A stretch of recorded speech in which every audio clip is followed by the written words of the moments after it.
I've been reading this book called Seeking Spirits, written by Jason Hawes and Grant Wilson.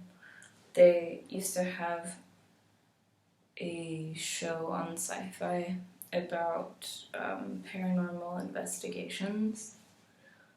I don't think I ever watched it, but I checked this book out from the library because I thought it would be more about like amateur beginners ghost hunting. Anyways, it was kind of funny actually. The astrology paranormal section is right in the like religion section, so as I was looking for the astrology section, I passed all these people looking for like self-help books and books on like weird religions I don't know anything about.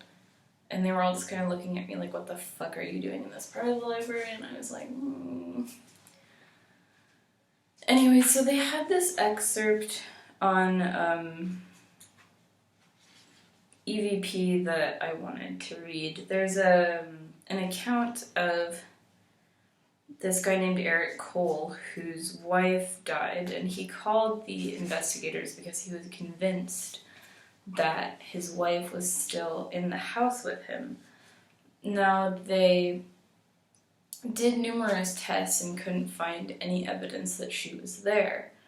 And, I mean, while science, even if it's a softer science, can't explain everything, if you're not finding anything, be it things that show up on camera, orbs, EVPs, etc., electromagnetic fields, changes in them, changes in temperature, just going on what people have seen or experienced is not enough to prove that there is something paranormal going on. So, unfortunately with heavy hearts, they had to tell this guy that they couldn't find any evidence that his wife was still with him.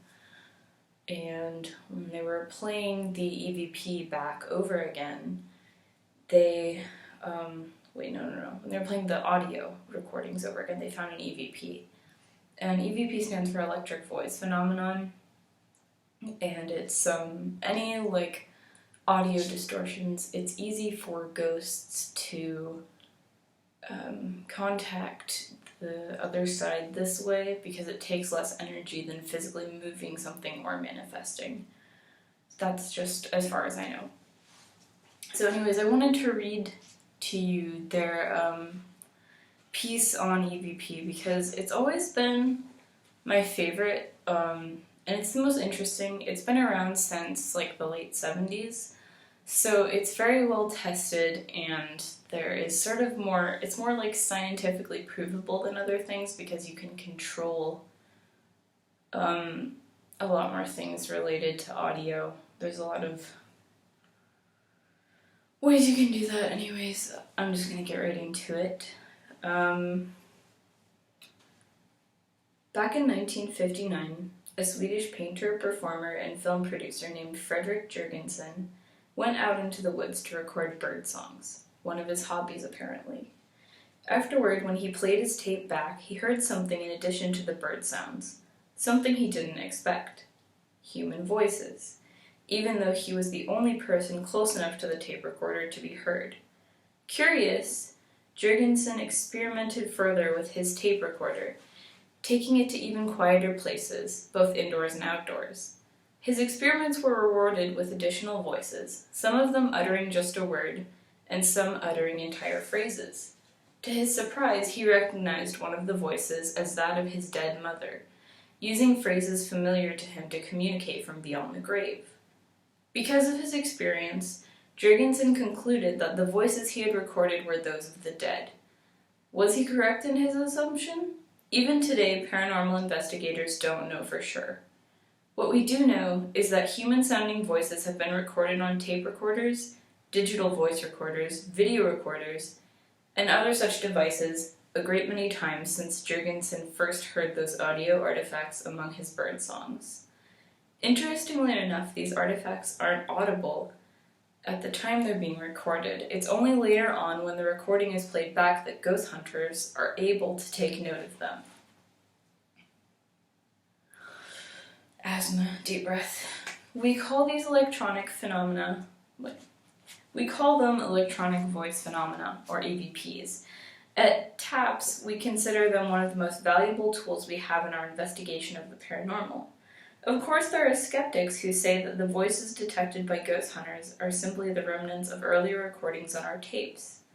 For a while, EVP researchers addressed this contention by using new sealed tapes. Now, with the advent of digital recordings, the argument is irrelevant.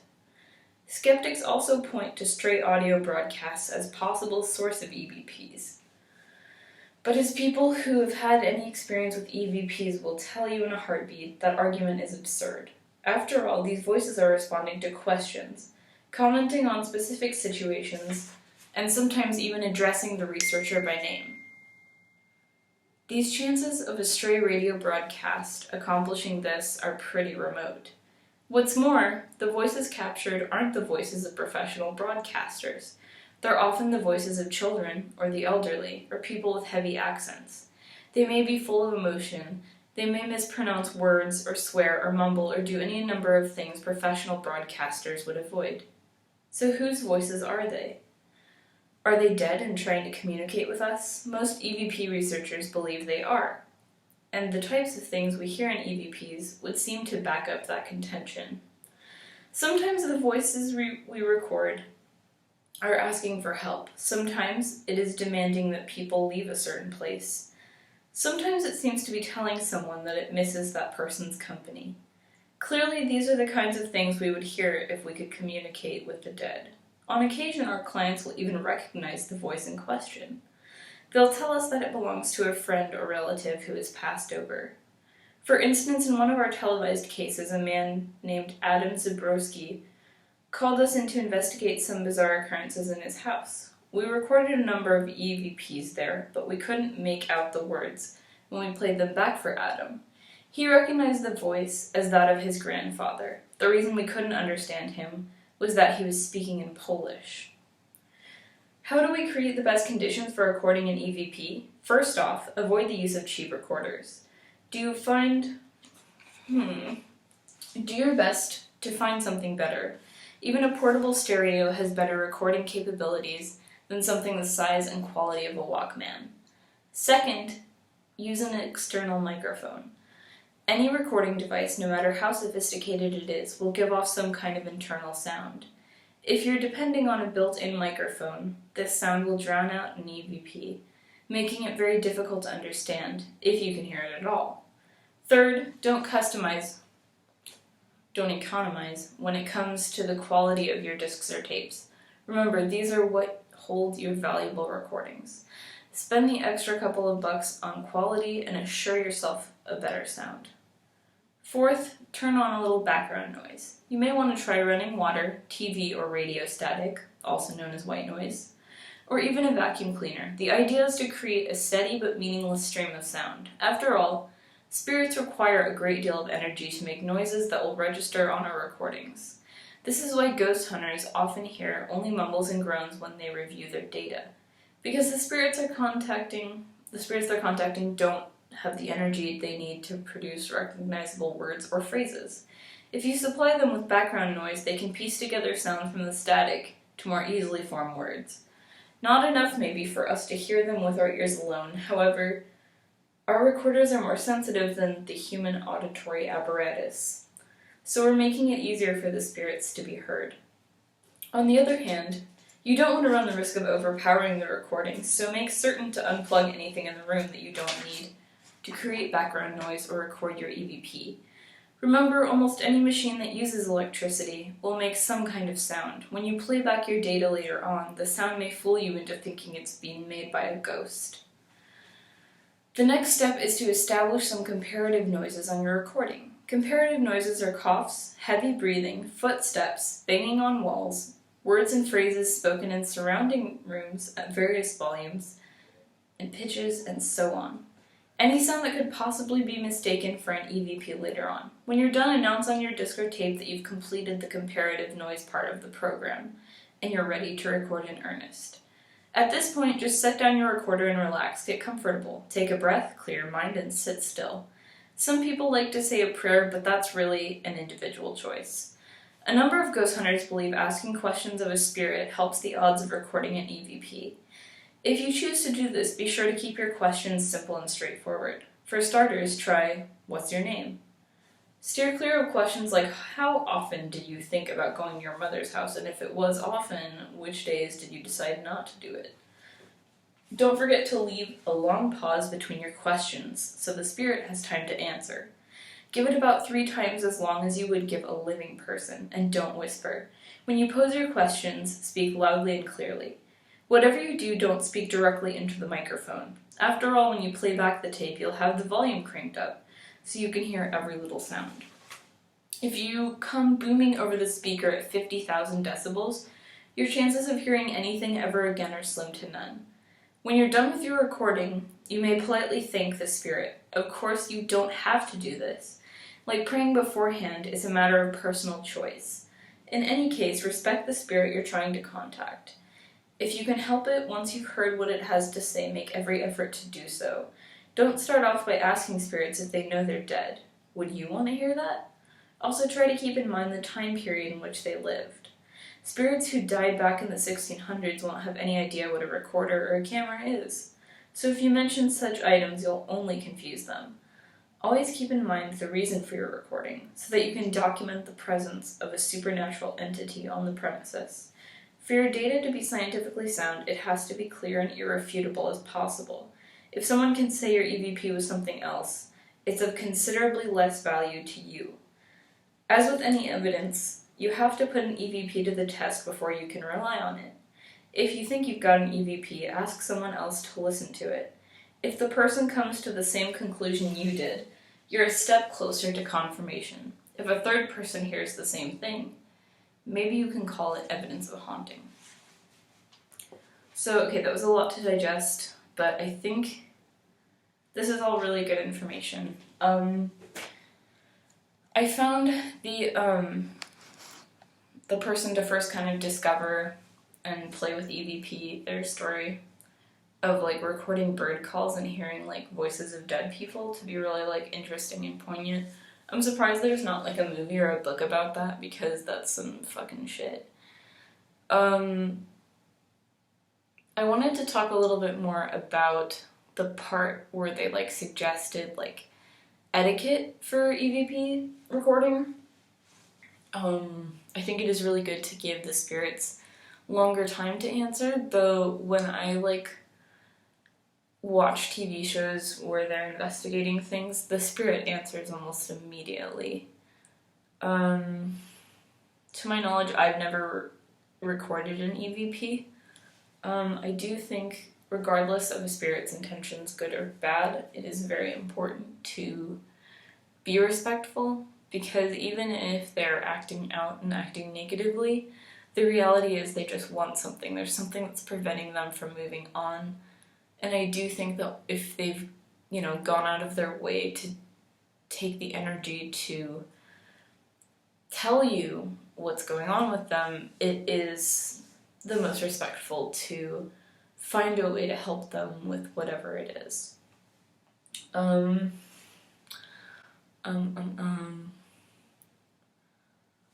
I think that's kind of all I wanted to say. Let me think.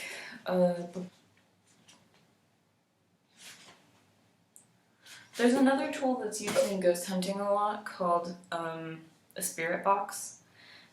And as far as like collecting evidence of the paranormal goes, spirit boxes are perhaps the least scientifically credible tool to use. Though they're very simple to either buy or make. You can buy like a Radio Shack radio for like $10 and make one yourself. There's lots of tutorials on it. You could look it up. But basically, because of how it works, there's no way to prove that what you're hearing is not just a spirit like picking or backtrack. Sorry. There's no way to prove that it's not just a radio frequency being picked up because of how it works. It's a radio, and radio waves are all around us, and so there's really no way to prove that it is, unless, it's directly responding to your questions, which is something they brought up in the book too. I was reading another story, this is kind of unrelated, but they have another story in the book that's about this girl who was diagnosed schizophrenic, and they thought that she might not be schizophrenic at all, that the voices that she was hearing were actually ghosts or spirits or whatever. And